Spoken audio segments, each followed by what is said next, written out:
जाबाय थाखो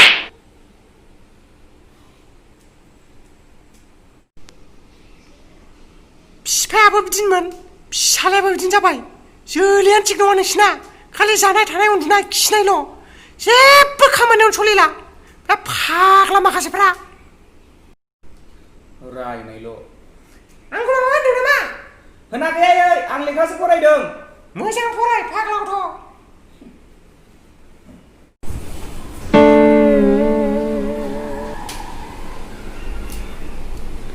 ओइ फाग्ला गथ' आरो उन्दुबावबाय नोङो आम्मे फाग्ला गथ' उन्दुबावनायखौ नुवाखै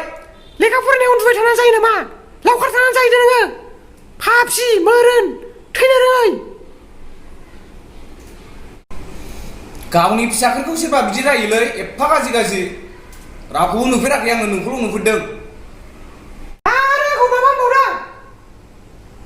दानो हमनाबो बावगोन नोंखौ फाग्ला गथ' माखौ खोमाखौ फाग्ला खोमाखौ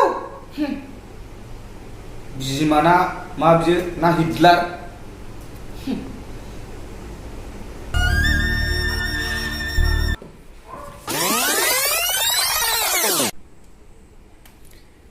बे गथ' सासे जेबो जामारनाय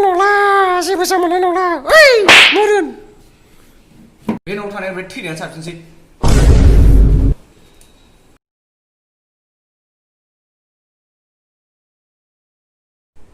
दिनै 2 घन्टा फरायगोन आं नायल'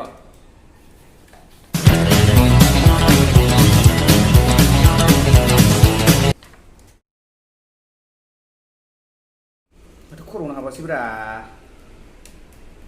आइडिया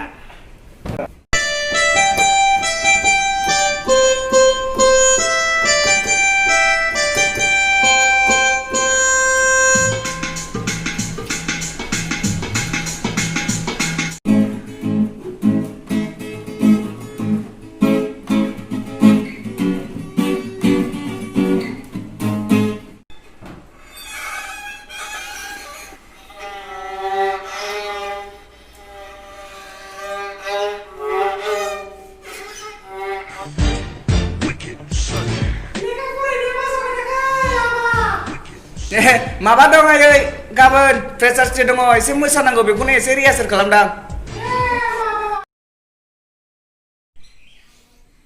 हाय गाइस अननानै